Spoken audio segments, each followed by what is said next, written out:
ভারত ম্যাচের আগে আরো একবার হুঙ্কার দিয়ে রাখলেন তানজিম হাসান সাকিব। ভারতকে যতবার সামনে পেয়েছেন ততবারই বল হাতে গতির ঝড় তুলেছেন। চেহারায় ছিল আগ্রাসন। আর এবারও তানজিমের আত্মবিশ্বাসী মন বলছেন, যে কোনো দলকে হারিয়ে দিতে পারি আমরা। একদিন পরে ভারত বাংলাদেশ ম্যাচ, আর তার আগেই তানজিমের আত্মবিশ্বাসী বক্তব্য নিয়ে বিস্তারিত থাকছে প্রতিবেদনে। বিশ্বকাপের ঠিক আগ মুহূর্তে নানা কারণে প্রশ্নবিদ্ধ বাংলাদেশ ক্রিকেট দল, এমনকি টি-20তে তাদের সামর্থ্য নিয়েও প্রশ্ন উঠছে নানা মহলে। যুক্তরাষ্ট্রের বিপক্ষে সিরিজ হার মেনে নিতে পারছেন না ভক্ত সমর্থকরা, কিন্তু দলের সবচেয়ে তরুণ তারকা তানজিম হাসান সাকিবের মতে এগুলো ভুল ধারণা। বাংলাদেশ চাইলেই যে কোনো দলের বিপক্ষে জিততে পারে, চোখে চোখ রেখে সবকিছুর জবাব দিতে পারে, আর এটাই মনে প্রাণে বিশ্বাস করেন এই পেসার। বিশ্বকাপ দল ঘোষণার পর সবচেয়ে আলোচিত নামটা ছিল এই তানজিম সাকিবের। অনেকের মত ছিল না তাকে নেওয়ার ব্যাপারে, কিন্তু প্রধান নির্বাচকের ব্যাখ্যা ছিল তার আগ্রাসী মনোভাব ও জয় করার মানসিকতার কারণেই তাকে দলে নেওয়া হয়েছে।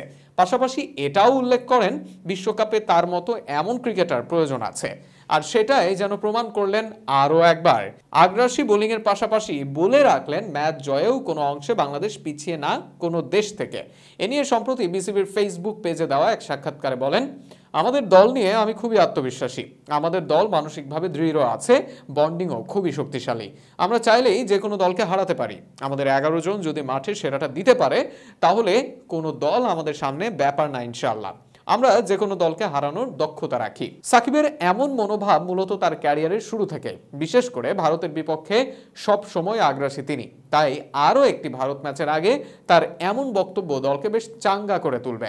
এমনকি তার অভিষেক হয় ভারতের বিপক্ষে। গেল বছর এশিয়া কাপে বাংলাদেশের হয়ে অভিষেকে ভারতের তিলক ভার্মাকে বোল্ড করে এসেছিলেন নজরে।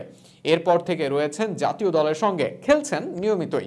আগ্রাসী মনোভাব আর উইকেট শিকারের সহজাত ক্ষমতা তাকে নিয়ে উচ্চাসা বাড়িয়েছে। গত ওয়ানডে বিশ্বকাপেও দলের সদস্য ছিলেন তিনি। তারপরেও তানজিম সাকিবের কণ্ঠে শোনা গেল স্বপ্ন পূরণের কথা। বলেন, প্রত্যেক খেলোয়াড়ের স্বপ্ন থাকে নিজের দেশের হয়ে বিশ্ব ক্রিকেটে প্রতিনিধিত্ব করার। বিশ্বকাপ স্কোয়াডে থাকাটা আমার কাছে স্বপ্নের মতোই। স্বল্প ক্যারিয়ারে তেমন কিছু করতে না পারলেও 2020 যুব বিশ্বকাপ জয়ের অভিজ্ঞতা বড় পুঁজি এই তরুণের জন্য, আর সেটাই কাজে লাগাতে চান জাতীয় দলে বড়দের বিশ্বকাপে।